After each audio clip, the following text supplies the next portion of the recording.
The Bible reading today will be Job 13, 14, and 15, and Acts 8, 26 through 40. Job chapter 13. Lo, mine eyes have seen all this, mine ear hath heard and understood it. What ye know, the same do. I know also I am not inferior unto you. Surely I would speak to the Almighty, and I desire to reason with God. But ye are forgers of lies, ye are physicians of no value. Oh, that ye would altogether hold your peace, and it should be your wisdom. Hear now my reasoning, and hearken to the pleadings of my lips. Will ye speak wickedly for God, and talk deceitfully for him? Will ye accept his person? Will ye contend for God? Is it good that he should search you out, or as one man mocketh another, do ye so mock him? He will surely reprove you if you do secretly accept persons. Shall not his excellency make you afraid, and his dread fall upon you? Your remembrances are like unto ashes, your bodies to bodies of clay. Hold your peace, let me alone that I may speak, and let come on me what will. Wherefore do I take my flesh in my teeth, and put my life in my hand? Though he slay me, yet will I trust in him. But I will maintain mine own ways before him. He also shall be my salvation, for an hypocrite shall not come before him. Hear diligently my speech and my declaration with your ears. Behold now, I have ordered my cause. I know that I shall be justified. Who is he that will plead with me? For now, if I hold my tongue, I shall give up the ghost. Only do not two things unto me, then I will not hide myself from thee. Withdraw thine hand far from me, and let not thy dread make me afraid. Then call thou, and I will answer, or let me speak, and answer thou me. How many are mine iniquities and sin? Make me to know my transgression and my sin. Wherefore hidest thou thy face, and holdest me for thine enemy? Wilt thou break a leaf driven to and fro, and wilt thou pursue the dry stubble? For thou writest bitter things against me, and makest me to possess the iniquities of my youth.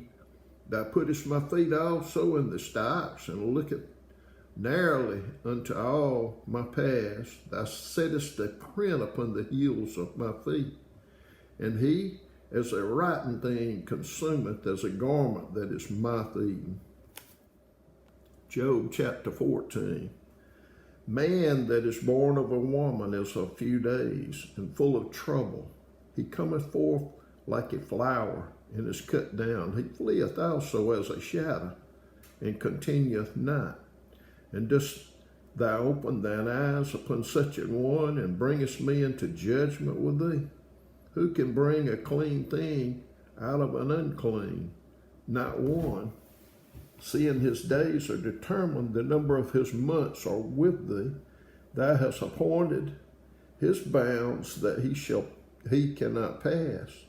Turn from him that he may rest, till he shall accomplish as an hireling his day. For there is hope of a tree, if it be cut down, that it will sprout again, and that the tender branch thereof will not cease. Though the root thereof wax old in the earth, and the stock thereof down the ground, yet through the scent of water it will bud, and bring forth boughs like a plant.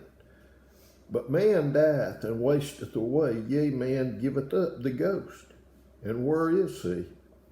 As the waters fail from the sea, and the flood decayeth and drieth up, so man lieth down and riseth not, till the heavens be no more. They shall not awake, nor be raised out of their sleep. Oh, that thou wouldest hide me in the grave, that thou wouldest keep me secret until thy wrath be past, that thou wouldest appoint me a set time and remember me. If a man die, shall he live again? All the days of my appointed time will I wait till my change come. Thou shalt call, and I will answer thee. Thou wilt have a desire to work of thine hands, for now thou numberest my steps. Doest thou not watch over my sin? My transgression is sealed up in a bag, and thou sewest up mine iniquity. And surely the mountain falling cometh to naught, and the rock is removed out of his place. The waters wear the stones. Thou washest away the things which grow out of the dust of the earth, and thou destroyest the hope of man. Thou prevailest forever against him, and he passeth. Thou changest his countenance, and sendest him away. His sons come to honor, and he knoweth it not, and they are brought low, but he perceiveth it not of them. But his flesh upon him shall have pain, and his soul within him shall mourn. Job chapter 15. Then answered Eliphaz the Temanite and said, Should a wise man utter vain knowledge and fill his belly with the east wind? Should he reason with unprofitable talk, or with speeches whereof he can do no good? Yea, thou castest off fear and restraineth prayer before God, for thy mouth uttereth thine iniquity, and thou choosest the tongue of the crafty. Thine own mouth condemneth thee, and not I, yea, thine own lips testify against thee. Art thou the first man that was born, or wast thou made before the hills? Hast thou heard the secret of God, and dost thou restrain wisdom to thyself? What knowest thou that we know not? What understandest thou which is not in us? With us are both the gray-headed and the very aged men, much elder than thy father.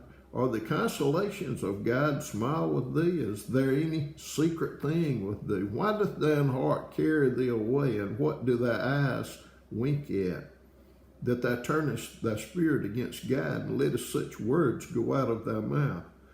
What is man that he should be clean, and he which is born of a woman that he should be righteous?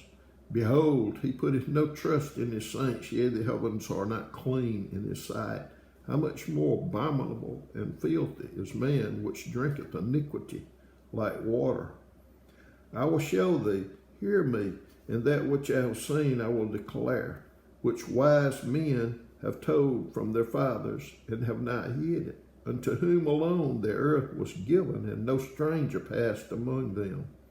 The wicked man travaileth with pain all his days, and the number of years is hidden to the oppressor.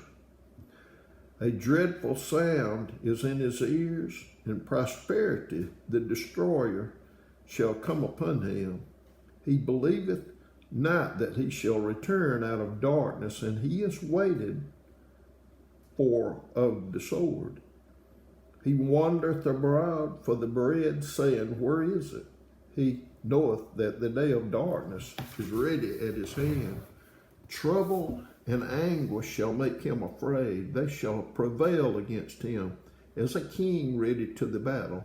For he stretcheth out his hand against God, and strengtheneth himself against the Almighty. He runneth upon him, even on his neck, upon the thick bosses of his bucklers, because he covereth his face with his fatness, and maketh collops of fat on his flanks. And he dwelleth in desolate cities, and in houses which no man inhabiteth, which are ready to become heaps. He shall not be rich, neither shall his substance continue, neither shall he prolong the perfection thereof upon the earth. He shall not depart out of darkness. The flame shall dry up his branches, and by the breath of his mouth shall he go away. Let not him that is deceived trust in vanity, for vanity shall be his recompense. It shall be accomplished before his time, and his branch shall not be green. He shall shake off his unripe grape as the vine, and shall cast off his flower as the olive. For the congregation of hypocrites shall be desolate, and fire shall consume the tabernacles of bribery. They conceive mischief, and bring forth vanity, and their belly prepareth deceit. Acts chapter 8, verses 26 through 40.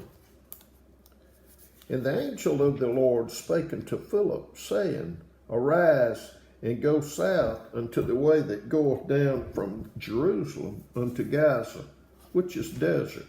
And he arose and went. Behold, a man of Ethiopia, an eunuch of great authority under Candace, queen of the Ethiopians, who had the charge of all her treasure, and had come to Jerusalem for to worship, was returning and sitting in his chariot reading Isaiah the prophet. Then the Spirit said unto Philip, Go near and join thyself to this chariot. And Philip ran thither to him, and heard him read the prophet Isaiah, and said, Understandest thou what thou readest? And he said, How can I, except some man should guide me? And he desired Philip that he would come up and sit with him. The place of the scripture which he read was this: He was led as a sheep to the slaughter, and like a lamb dumb before his shearer, so opened he not his mouth. In his humiliation his judgment was taken away. And who shall declare his generation? For his life is taken from the earth. And the eunuch answered Philip and said, I pray thee, of whom speaketh the prophet this? Of himself, or of some other man? Then Philip opened his mouth and began to sing scripture, and preached unto him Jesus. And as they went on their way, they came into a certain water, and the eunuch said, See, here is water. What doth hinder me to be baptized? And Philip said, If thou believest with all thine heart, thou mayest. And he answered and said, I believe that Jesus Christ is the Son of God. And he commanded the chariot to stand still, and they went down both into the water, both Philip and the eunuch, and he baptized him. And when they were come up out of the water, the Spirit of the Lord caught away Philip, that the eunuch saw him no more, and he went on his way rejoicing.